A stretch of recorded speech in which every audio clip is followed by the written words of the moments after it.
morning, Venters, and anyone that might be new to our channel. We are a walking channel.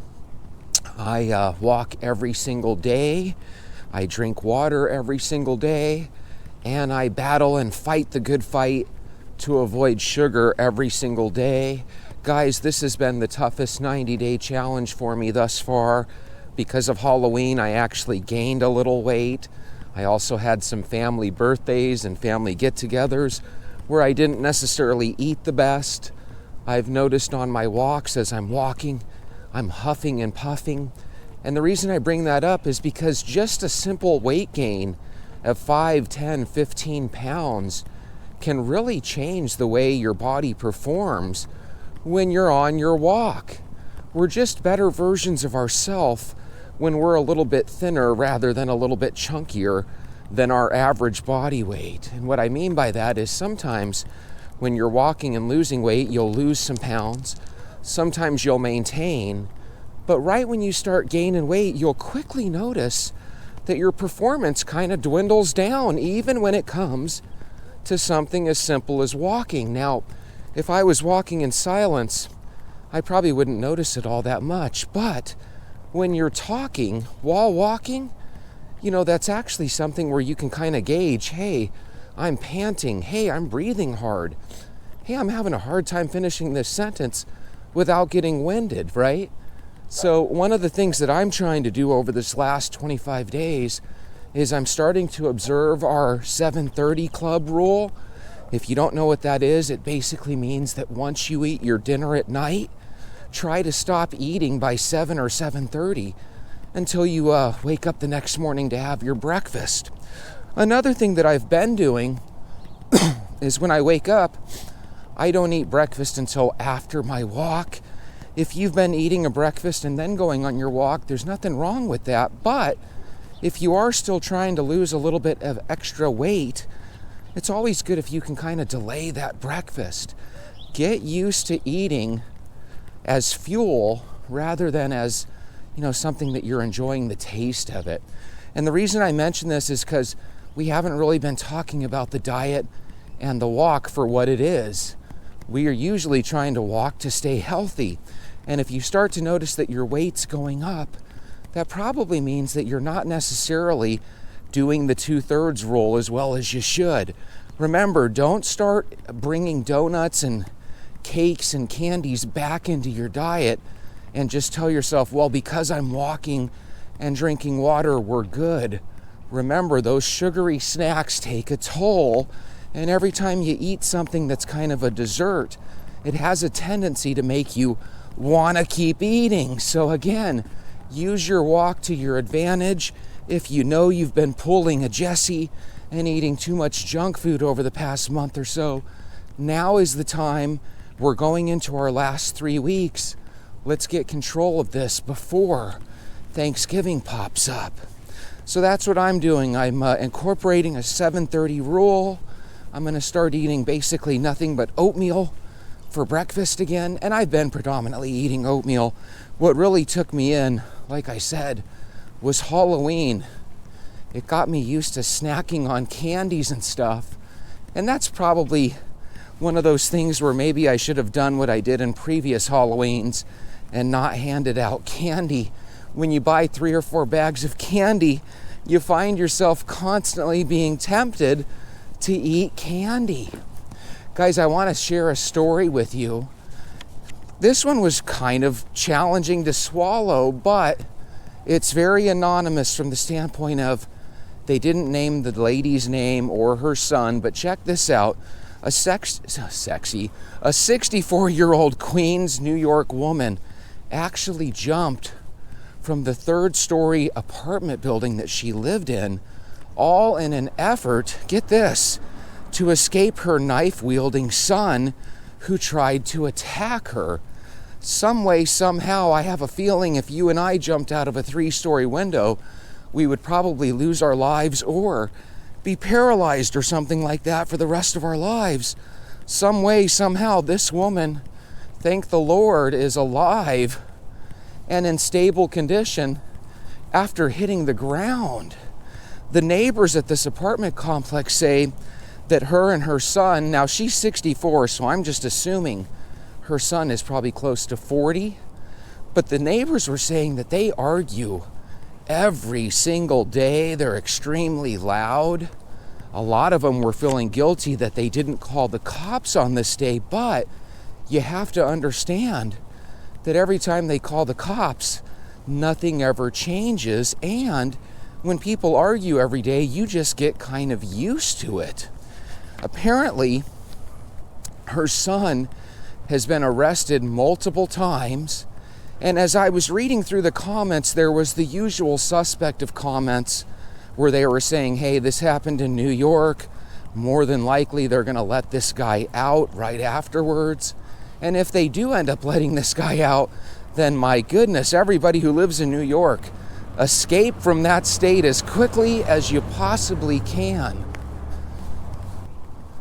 Many times when we think of domestic violence cases, we constantly think of a man attacking his wife or a wife attacking her husband or something along those lines, a boyfriend-girlfriend fight that got out of hand. We usually don't equate the idea with the son attacking the mom, especially when they're this age. If the mom was 45 and her son was in his 20s, sometimes you can understand how young adults, especially men, can be kind of hot like a firecracker for the littlest things. You know, I've heard of kids attacking their parents because the parents won't allow the kids to play video games any longer. And that's one of the worst things you can do, folks. These kids love their video games so much. Don't you dare try to take their video games away from them. But in this case, we're talking about a 64-year-old lady. Ask yourself this: how scared would you have to be of your son? Even though he has a knife, a lot of times people, they grab knives and you can still talk them into coming back to reality, or at least I think you could, right? But in this case, she was so scared, she actually jumped out of a third-story building. Doesn't that sound crazy? At Watt6592 says he has prior arrests. He has over 30 arrests. Now, once again, I'm assuming out of those 30 arrests that probably 20 or more are probably for goofy little misdemeanors that are no big deal. But if you're a judge and somebody is before you and you see that they literally have their 29th and now you're going to be their 30th charge against them, or their 30th time being arrested, God, at what point do you just say enough is enough? So here's my question to you, Venters. Do you believe, like I believe, that there needs to be a moment of clarity with our criminal system? At what point do you look and you say, hey, this person is beyond help? I don't know if it's arrest number 10, number 20, number 22, but I think we can all agree that if you've been arrested 30 times, you're a career criminal. You know, here's the question I have. Even if somebody has been arrested 30 times for non-heinous things, right? Take out murder, take out, assault and battery, take out all those things. Even if a person is arrested 30 times for relatively mild infractions, God, there comes a point where you have to say this person is a legit menace to society. What's really scary is that you reach a point in your 30s, 40s, or 50s where your kids are going to get physically stronger than you, because as they're getting older and getting stronger as human beings, we're getting older and getting progressively weaker as human beings. I think we can all agree that at 64 years old, you're pretty susceptible when it comes to somebody attacking you and you actually losing that battle. You're in your 20s or 30s, you might get lucky and win a battle like that, right? But when you're in your 60s, my God, for you to be so scared that you even contemplate jumping out of a window, I can almost picture her with her back to that window and her son charging across a room to her with a knife in his hand. That had to be absolutely the scariest decision of all time. When 9/11 went down, they were talking about how people would be jumping off of the top of the building or out of windows that were way up, I don't know, maybe 60, 70 floors up, however tall it was, right? And those people had to jump to their death down below. And I'll never forget, I heard one story that one of the first fire people that went into the tower was actually killed because a body from above had fell down on him. Now imagine being in a group of firefighters.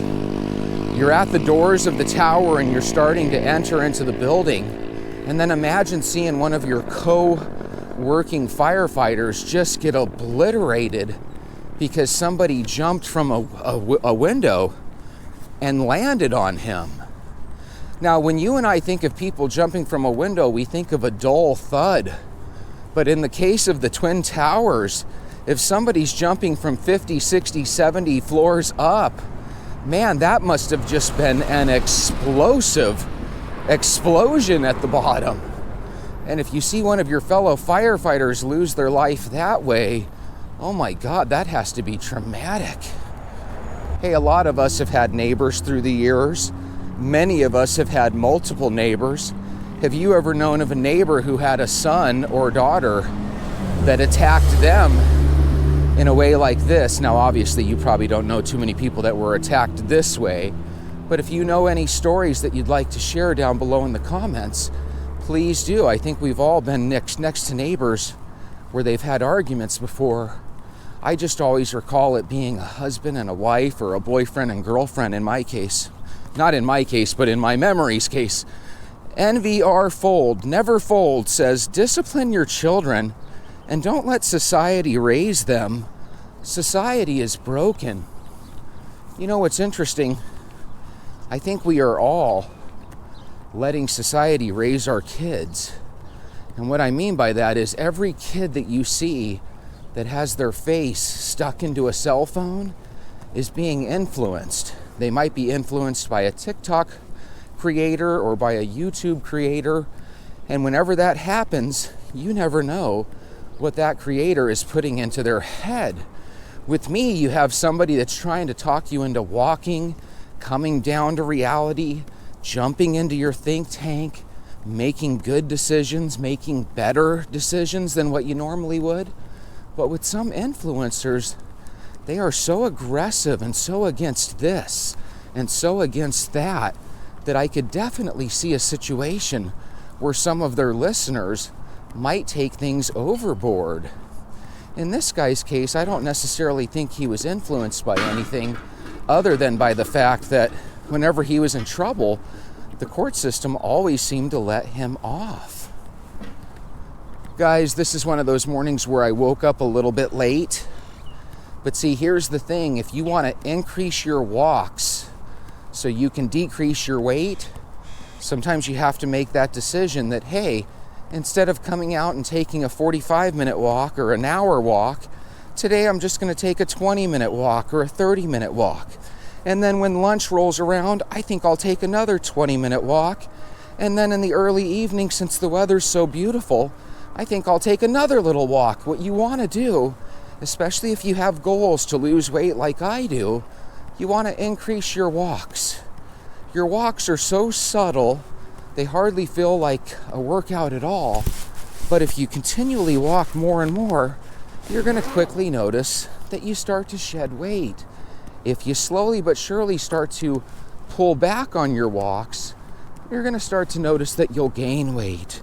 It's very important that you guys don't give up on daily walking. And if you do catch yourself walking less, guys, now's the time to step on the gas. Let's go into Thanksgiving and Christmas walking more than ever. Hey, if you venters don't mind, I would absolutely love your opinion on what I've been doing experimentally lately with the show. Instead of sharing fellow YouTubers' channels, I've kind of jumped over and have been sharing TikToks. What's really interesting about the TikToks that I've been sharing is I am so not used to their platform, and almost all the videos where people say something and I'm like, oh my God, I want to share this. In almost all those videos, they have actual lyrics to actual songs in the background. And it's hard to get those videos without capturing that music in the background. And the music that they have makes you get a copyright issue. And I can't eliminate that music because when I try to eliminate vocals in my software, it thinks that those lyrics are actually people that are talking, so it won't eliminate them. So it's really tough to get videos off of TikTok, at least for me. I'm getting better at it, but here's another thing.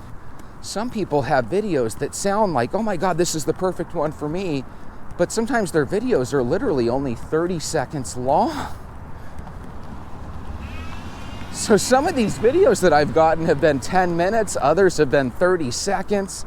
Some of them are just god awful or they don't really say much. It's a challenge. Why do I mention this? Well, because weight gain's a challenge. Every time there's a challenge, you got to try to figure a way to pivot and make things work. So in case you're sitting there thinking, my God, this channel sure does jump around and change a lot. Doesn't Jesse know that you should niche down and just kind of stay consistent? Guys, I'm one of these guys that when I'm doing something and it's not working, I constantly pivot and try to improve. One of the things that some people at least used to always tell me is that they would love my reaction portion of the videos.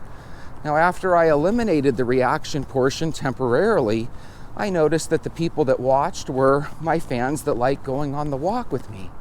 But one of the things that I like doing are those reaction videos because I think it does interest people. I think a lot of us like seeing reaction videos, and I want to still do those. Those are fun for me.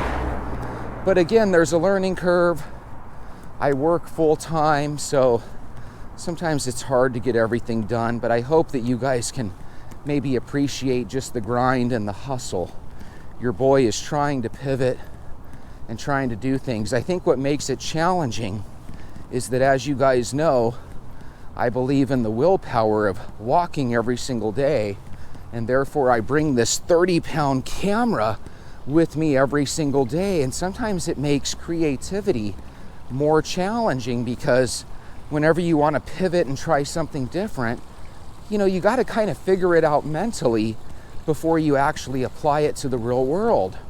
Well, let's switch that over back to our diet and exercise routine.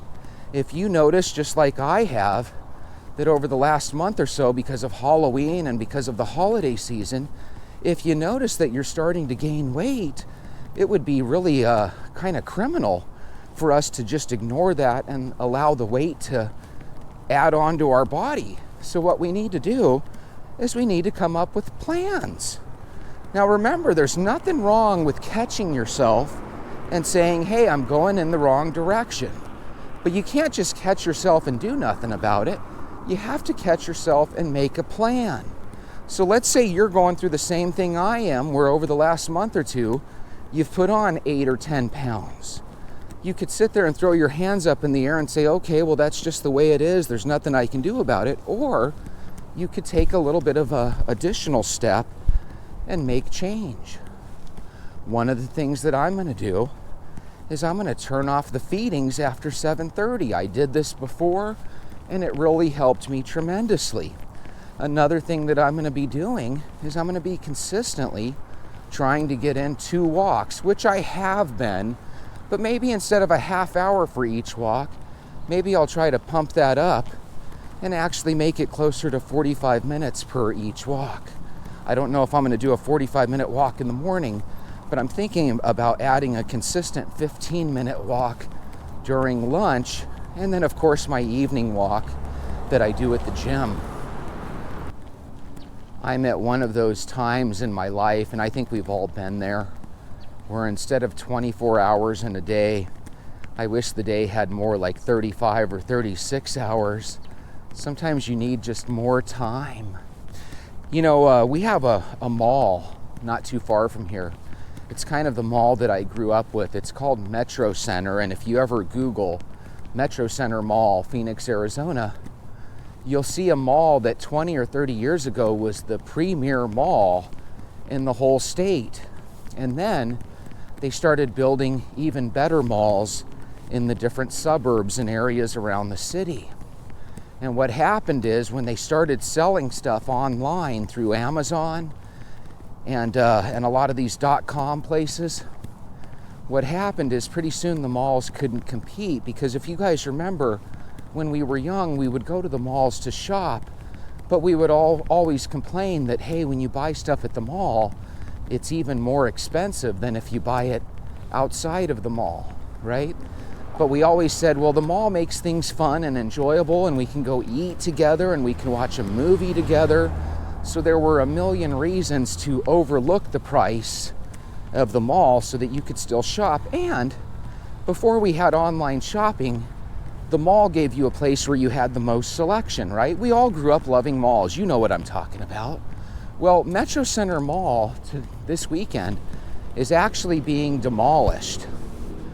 And I don't know if I ever told you this, but a place where I went to junior high school in Mesa, it was a school called Powell Junior High. Guys, that school got demolished. So I'm one of these few people where when people ask me, where did you go to middle school? I went to Desert Foothills for 1 year, which is still up here in this neighborhood. But I went to a school in Mesa, Arizona called Powell Junior High for 7th grade. And about 15 years ago, they took down that school and demolished it.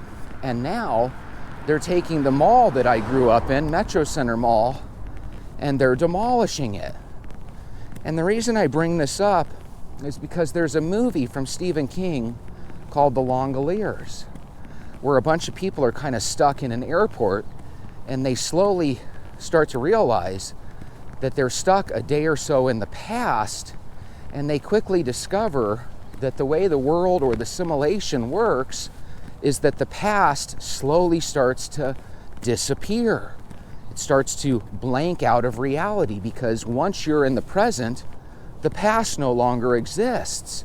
So if somebody were to push you into the past, you're literally watching as the world starts to erase itself. It was a real weird movie, but if any of you guys have ever seen The Langoliers or The Langoliers, however you pronounce it, maybe let me know down below. But I'm starting to have a real world Langoliers type of feeling and vibe, because sometimes I think this world we live in is a simulation.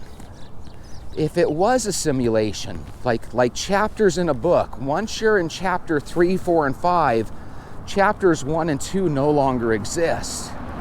All you can do is move forward on this timeline. And I'm starting to look back at chapters 1, 2, and 3 of my life, and I'm starting to literally see friends and family disappear. We all experience that. But I'm also starting to see the buildings and the places where I grew up, like my middle school in Mesa, like Metro Center Mall here in Phoenix, where literally I can tell you dozens of stories where I was with all of my friends at that mall growing up. And that mall is kind of famous. They actually, I believe, they actually filmed a couple of scenes from Bill and Ted's Excellent Adventure in Metro Center Mall. But when you start to see all these places that were these really impactful landmarks in your life, and you start to see them disappear, you can't help but be a little bit sad about it. I think the reason that we don't know much about ancient history, other than the ancient history we do know, is because a lot of places get leveled and eliminated through time. That's why whenever we have these archaeologists at their dig sites, they dig up these cities, right, that have been buried for centuries, and we're all astonished at, wow, look at this piece of pottery from 3,000 years ago. Wow, look at this knife or these jewelry, necklaces and stuff we found under the ground. And we start to see that no matter how far back in history we go, certain things were still staples of our lives. People still used plates and bowls and pottery way back when, people still loved the idea of wearing jewelry and adorning their body with beautiful things. People loved making scents, smelling scents, out of different things. And a lot of times when we excavate these sites, we're able to see the way the world was. Well, in my case, I'm seeing my relatively recent history start to erase. And when you combine that with all the friends and family that have erased out of my lives, it becomes really trippy. So here's my question for you, Venters. Do any of you guys have these same experiences where places that maybe you used to go roller skate when you were a kid, or maybe the mall where you used to shop with your parents, is it still around, or was it demolished, or was it replaced? Let me know. I find those things fascinating, but at the same time, I do find them incredibly sad. I wish Metro Center would revive, and I wish people would come to their senses, and I wish we could all start shopping together again. But it looks like the malls are going the way of the dinosaur. Very, very sad, very unfortunate. Here's the good news. The good news is, you and me, we can't live in the past. We gotta move forward into the future. And the best way for us to do that is to be as healthy as we possibly can. That way we don't become that relic that people talk about in the future. That way we can live a long time and be right there next to them in that very future. So I want you to not stop. I want you to keep going. Make an extra credit walk. Let's finish this year off strong. I'll see you tomorrow.